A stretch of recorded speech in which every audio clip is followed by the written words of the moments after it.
Hi guys, welcome back to the channel. आज हम बात करने जा रहे हैं बॉलीवुड के सबसे आइकॉनिक लव ट्रायंगल के बारे में। अमिताभ बच्चन, जया भादुरी और रेखा। ये एक ऐसी कहानी है जो डिकेड्स पुरानी है, लेकिन आज भी लोगों के दिमाग में ताज़ा है। तो चलिए शुरू करते हैं। जया भादुरी और अमिताभ बच्चन की शादी बॉलीवुड की एक मोस्ट लव्ड शादियों में से एक है। 1973 में उन्होंने शादी की, लेकिन इसका सफर काफी इंटरेस्टिंग था। अमिताभ और जया पहली बार 1971 में मूवी गुड्डी के सेट पर मिले थे। तब अमिताभ का करियर स्टार्ट हो ही रहा था और जया एक एस्टैब्लिश्ड एक्ट्रेस थी। उनके बीच एक स्ट्रॉन्ग कनेक्शन डेवलप हुआ और जल्द ही उन्होंने शादी कर ली। लेकिन सब कुछ बदल गया जब उनकी जिंदगी में रेखा की एंट्री हुई। रेखा और जया बच्चन एक वक्त पर काफी अच्छी दोस्त थी।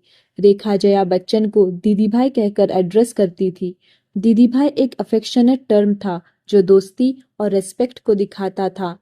रेखा ने एक इंटरव्यू में मेंशन किया था कि वो अमिताभ बच्चन को दीदी भाई के हस्बैंड के रूप में जानती थी। And you didn't know him before then? Well, I knew him as Dilibai's husband, you know. Okay. I mean, first, of course, boyfriend and then husband. But I didn't know him otherwise because we never really got chance to sit and talk, you know. Okay. दोनों के बीच काफी कोऑर्डियल relationship था और जया ने कभी नहीं सोचा था कि रेखा उनके पर्सनल रिलेशनशिप में इंटरफेयर करेगी। लेकिन ये सब बदल गया जब अमिताभ बच्चन और रेखा दो अनजाने फिल्म के सेट पर मिले। उस फिल्म की शूटिंग के दौरान अमिताभ और रेखा के बीच अट्रैक्शन बढ़ने लगा और धीरे धीरे ये अफेयर में बदल गया। ये बात जया को शुरू में नहीं पता थी, लेकिन जैसे जैसे इंडस्ट्री में उनके अफेयर की अफवाहें चलने लगी, जया को इस रिश्ते का एहसास होने लगा। रेखा का अमिताभ के साथ अफेयर को कंटिन्यू करना जया के लिए एक बड़ी बिट्रेयल थी। एक तरफ जया अपने परिवार और रिश्तों को संभालने की कोशिश कर रही थी और दूसरी तरफ उनकी दोस्त रेखा ने उनका विश्वास तोड़ दिया था। इस बिट्रेयल के बाद जया और रेखा का रिश्ता कभी भी वैसा नहीं रहा। अमिताभ और रेखा का लव अफेयर तब के गॉसिप कॉलम्स की हेडलाइंस बन गया था। उनकी छुपी मुलाकातें, सेट्स पर बॉन्डिंग, सब कुछ मीडिया में चर्चा का विषय बन गया। लोगों ने स्पेक्यूलेट किया कि अमिताभ और रेखा एक दूसरे के साथ सीरियस रिलेशनशिप में है, लेकिन कभी भी दोनों ने इस बात को ऑफिशियली एक्सेप्ट नहीं किया। लेकिन ये सब चीजें जया के लिए मुश्किल थी। एक तरफ उनका हस्बैंड अमिताभ था और दूसरी तरफ उनकी सहेली, जिनके अफेयर की चर्चा मीडिया में हो रही थी। कहते हैं कि एक बार जया ने रेखा को अपने घर डिनर के लिए बुलाया था और उन्हें क्लियर कर दिया था कि वो कभी अपने पति को नहीं छोड़ेंगी। इस इंसिडेंट के बाद मीडिया रिपोर्ट्स कहते हैं कि अमिताभ ने रेखा के साथ डिस्टेंस मेंटेन करना शुरू कर दिया। अमित मेरे पति हैं, मेरा धर्म है, वो मेरा प्यार है और प्यार मेरी किस्मत बन चुका है। आप ये बाजी हार जाएंगी। मैं कोई बाजी नहीं खेल रही हूँ। क्यों मेरा घर तबाह कर रही हैं? अपना घर भी तो भोग रही हूँ। अगर आप समझती हैं कि आप उनको मुझसे छीन कर ले जाएंगी, तो आप ये गलत सोच रही हैं। रेखा ने 1990 में बिजनेसमैन मुकेश अग्रवाल से शादी की थी, लेकिन उनकी ये शादी अनसक्सेसफुल रही। मुकेश ने शादी के एक साल बाद सुसाइड कर लिया और उनका नोट रेखा के लिए लिखा गया था। मीडिया और लोगों ने रेखा को ब्लेम किया। नोट के एग्जैक्ट डिटेल्स कभी पब्लिक नहीं किए गए, लेकिन इस सिचुएशन से रेखा को नेगेटिव पब्लिसिटी मिली। अमिताभ और रेखा ने आज तक कभी अपने रिलेशनशिप को लेकर ओपनली कुछ नहीं कहा। वो दोनों कभी पब्लिक में एक दूसरे से डायरेक्टली बात करते नहीं दिखे, लेकिन अवार्ड शोज में जब भी वो एक जगह होते, उनके एक्सप्रेशन और बॉडी लैंग्वेज हमेशा लोगों का ध्यान खींच लेती थी।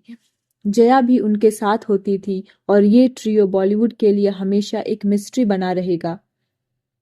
अमिताभ और जया बच्चन का कुछ पुराने इंटरव्यू क्लिप्स भी वायरल हो रहे हैं, जिसमें दोनों सिमी ग्रेवाल के साथ 1998 में बात कर रहे हैं। क्लिप में जब सिमी ने जया से पूछा कि क्या अमिताभ जी पर्सनल लाइफ में रोमांटिक है, तो अमिताभ ने तुरंत बोला नो और जया ने हंसी में कहा नॉट विथ मी। फिर जया ने मजाक में कहा कि उन्होंने ट्रबल शुरू कर दिया है। Something about Amit ji. Is he a romantic? No. Not with me. started trouble. You mean like You talk about do I go on bended knee and propose? No, and no, things no, like that? flowers Or and flowers wine. and No romance. a Valentine's little- Day and things like that. No. He's very shy. I don't.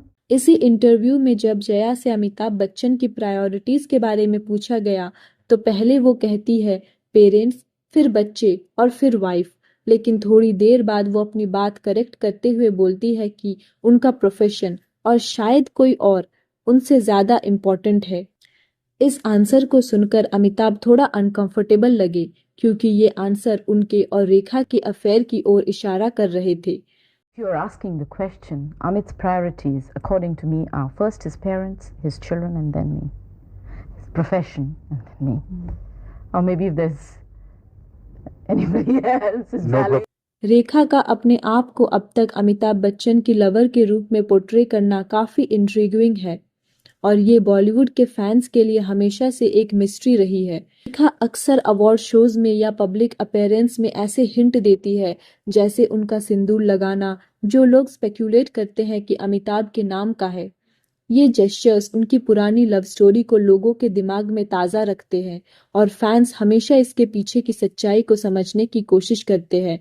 रेखा का ये attitude Jaya और अमिताभ के relationship पर जरूर एक emotional impact डालता होगा। कोई औरत इतना पागल हो रही है किसी आदमी के लिए, वो भी शादीशुदा आदमी के लिए। मुझसे पूछिए ना। जया, जो पहले ही अपने रिश्ते में रेखा के होने का दर्द झेल चुकी है, उनके लिए अब तक रेखा का ऐसे हिंट्स देना अनकंफर्टेबल हो सकता है। इससे उनका इमोशनल पीस डिस्टर्ब हो सकता है, चाहे अमिताभ और उनका रिश्ता काफी स्ट्रॉन्ग क्यों ना हो। अमिताभ बच्चन जो कभी इस लव ट्रायंगल पर ओपनली बात नहीं करते, अपने साइलेंस से सिचुएशन को कंट्रोल में रखने की कोशिश करते हैं, लेकिन रेखा के जेस्चर से उनके रिश्ते में हमेशा एक ऑकवर्डनेस बनी रहती होगी। जया बच्चन का रीसेंट बिहेवियर काफी चर्चे में है, स्पेशली उनका मीडिया और पैपराजी के साथ र्यूड एटीट्यूड। जया जी को अक्सर गुस्से में पैपराजी को कन्फ्रंट करते हुए देखा गया है और लोग स्पेक्यूलेट करते हैं कि इसके पीछे काफी पर्सनल रीजंस हो सकते हैं। कुछ लोगों का कहना है कि अमिताभ बच्चन और रेखा के पुराने इक्वेशन ने जया जी के मन में अब तक दर्द छोड़ा है, जो अब उनके बिहेवियर में दिखता है। उनका रिजर्व्ड और कभी कभी एग्रेसिव एटीट्यूड हो सकता है उनके पुराने रिश्तों के इमोशनल बैगेज का रिजल्ट हो, जो उन्हें अब तक इम्पैक्ट करता आ रहा है। अमिताभ, जया और रेखा की कहानी बॉलीवुड के सबसे आइकॉनिक और कंट्रोवर्शियल लव स्टोरीज में से एक है। ये लव ट्रायंगल आज भी लोगों के दिल और दिमाग में फ्रेश है और शायद आगे भी रहेगा। आपके क्या ओपिनियंस है इस लव ट्रायंगल पर? कमेंट्स में बताएं और अगर वीडियो पसंद आई तो लाइक, शेयर एंड सब्सक्राइब करना ना भूलें।